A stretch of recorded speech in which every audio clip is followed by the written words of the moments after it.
नमस्कार दोस्तों, I welcome you all to study IQ। Nepal की सरकार ने रिसेंटली दिसंबर 2018 को बहुत ही बड़ा फैसला लिया है।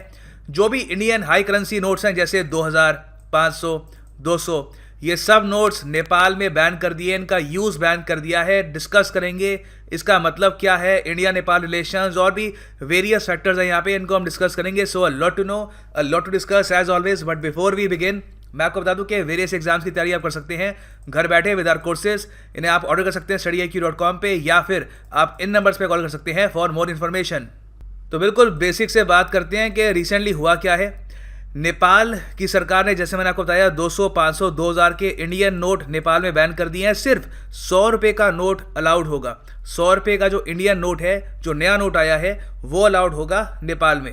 ये काफ़ी बड़ी बात है। इसका ऑब्वियस सा इम्पैक्ट पड़ने वाला है उन नेपाली लोगों पर जो नेपाल से इंडिया आते हैं काम करने के लिए, जो लेबरर्स हैं और भी वेरियस काम करते हैं।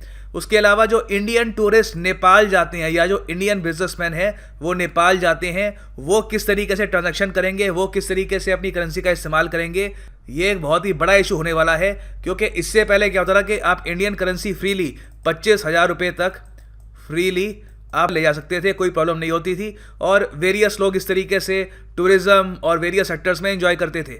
मगर सडनली अब टूरिज़्म, एम्प्लॉयमेंट, इंपोर्ट एक्सपोर्ट, इन सब एरियाज़ में काफ़ी प्रॉब्लम आने वाली है। इस सब के अलावा मैं आपको ये भी बता दूं कि ये मूव अजीब इसलिए है क्योंकि नेपाल सरकार ने कुछ टाइम पहले अनाउंस किया था कि वो 2020 में 2020 में एक साल सेलिब्रेट करेंगे विजिट नेपाल ईयर। तो इसमें टूरिज़्म को काफ़ी प्रमोट करेंगे। तो माना जा रहा था कि करीब 2 मिलियन 20 लाख लोग from all over the world Nepal को विजिट करेंगे। इसमें से जो मेजर चंक है, करीब 60 to 65%, ये इंडिया से आना था। अब since Indian high currency notes को बैन कर दिया है, वो टूरिस्ट किस तरीके से एंजॉय करेंगे नेपाल को, किस तरीके से नेपाल की इकोनॉमी में कंट्रीब्यूट कर पाएंगे, ये ऑब्वियस ही बात है, काफ़ी बड़ा क्वेश्चन है। अब नेपाल ये सब क्यों कर रहा है? देखिए, यहाँ पे इन्होंने ऑफिशियली ये बात तो बोली नहीं है, मगर सिंस नेपाल की सरकार काफ़ी लंबे समय से डीमोनेटाइजेशन को लेकर नाखुश थी, नोट बैन को लेकर नाखुश थी, माना जा रहा है कि ये जो हाई करेंसी का बैन लगाया है ये विमुद्रीकरण से ही लिंक्ड है। आई एम श्योर आपको याद होगा 2 साल पहले नोट बैन हुआ था। अब नोट बैन जब हुआ था तब इंडिया में जो 500 और 1000 के नोट थे वो तो बैन हो गए और फिर सब लोगों ने चेंज कराया, काफ़ी लंबा प्रोसेस था, वो सब हुआ। मगर जो इंडियन करेंसी, जो इंडियन 500 और 1000 के नोट, पुराने नोट जो बैन हुए थे, वो जो बाहर के देशों में पड़े थे जैसे नेपाल, भूटान, उनको लेकर भारत सरकार ने अभी तक कोई प्रॉपर पॉलिसी इंट्रोड्यूस नहीं करी है। तो जिस तरीके से हमारे यहाँ जो सेंट्रल बैंक है, reserve bank of India, reserve में आपको पता है करेंसी रखता है, इंडियन करेंसी तो रखता ही है, उसके अलावा डॉलर, यूरो, सोना, वेरियस चीज़ें हम रखते हैं वहाँ पर। तो सिमिलरली नेपाल का जो सेंट्रल बैंक है, जैसे हमारे RBI है, इनके यहाँ है नेपाल राष्ट्र बैंक। तो नेपाल राष्ट्र बैंक के पास बहुत से इंडियन करेंसी के नोट पड़े थे। बताया जाता है कि करीब 3.6 करोड़ के आसपास के इंडियन नोट पड़े थे। अब जैसे ही नोट बैन हुआ, नेपाल की सरकार चाहती थी कि ये जो पैसा है ये एक्सचेंज किया जाए, मगर अभी तक ये प्रॉपर तरीके से एक्सचेंज नहीं किया गया है। और ये तो खैर हम बात कर रहे हैं नेपाल राष्ट्र बैंक की। उसके अलावा आप अगर देखें तो जो नेपाली पॉपुलेशन है उनके पास बहुत से पुराने नोट आज भी पड़े हुए हैं। माना जा रहा है, ये वेरियस एस्टिमेट्स हैं, कुछ न्यूज़पेपर्स बहुत कम बताते हैं, कुछ बहुत ज़्यादा बताते हैं। नेपाल में बताया गया है कि करीब 300 से लेकर 10,000 करोड़ रुपए तक के पुराने नोट नेपाली सिटीजन्स के पास हो सकते हैं, जो वो चाहते हैं कि एक्सचेंज हो जाए। अब वो एक्सचेंज करने के लिए अपने बैंक के पास जाते हैं, बैंक कहता है कि नहीं, अभी वहाँ से करेंसी स्वैप हुआ नहीं है, तो हम एक्सचेंज का प्रोसेस अभी स्टार्ट नहीं कर सकते। अब इंडिया की अगर हम बात करें तो भारत सरकार आज के टाइम में डीमोनेटाइजेशन को लेकर काफ़ी क्रिटिसिज्म भी फेस कर रही है, क्योंकि रिसेंटली आपको पता होगा, मैंने इस पर वीडियो भी बनाई थी कि RBI की जो एनुअल रिपोर्ट थी 2017-18 की, उसमें बताया गया था कि नोट बैन के बाद 99.3% जो करेंसी है ये वापस बैंक्स में आ गई है। मतलब कि जो डिफरेंस अब बनता है वो सिर्फ 10,000 करोड़ का बनता है, सिर्फ 10,000 करोड़ रुपए वापस नहीं आए। मगर RBI ने यहाँ पे बताया था कि यहाँ पर हमने वो नोट नहीं गिने जो बाहर के देशों में पड़े हैं, जैसे नेपाल, भूटान, कुछ और कंट्रीज़ में भी हैं। अब ऑब्वियस ही बात है, नेपाल के लिए काफ़ी बड़ा एक इशू होगा कि अगर नेपाल के लोग 2-3 हज़ार करोड़ या फिर जितने भी करोड़ रुपए हैं, हम यहाँ पे अंदाज़ा ही लगा सकते हैं, मगर काफ़ी ज़्यादा पैसा है, वो पैसा एक्सचेंज करना चाहें तो ये 10,000 करोड़ रुपए जो है ये भी काफ़ी हद तक कम हो जाएंगे और नोट बैन एक और ज़्यादा बड़ा फेलियर दिखेगा, at least in terms of statistics. Note ban के बारे में और भी बहुत सारी बातें होती हैं कि उससे डिजिटल प्लेटफॉर्म की तरफ लोग बढ़े थे वगैरह, वो मैं कमेंट नहीं कर रहा। मैं ओवरऑल इस चीज़ की बात कर रहा हूँ कि कितने नोट वापस आए थे, कितना कालाधन पकड़ा गया था।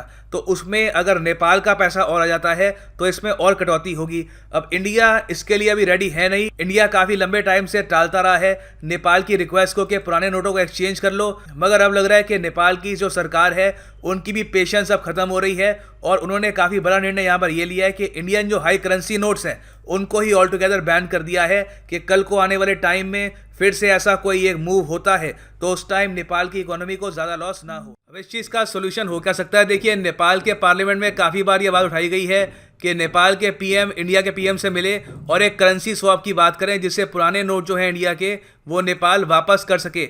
अभी के लिए जब भी पीएम ओली और पीएम मोदी जी मिले हैं तो करेंसी स्वैप की बात नहीं हो पाई, ऑफिशियल एजेंडा पे तो नहीं था। मीडिया ने काफ़ी बार स्पेकुलेशन करी कि शायद करेंसी स्वैप अप कर लेंगे।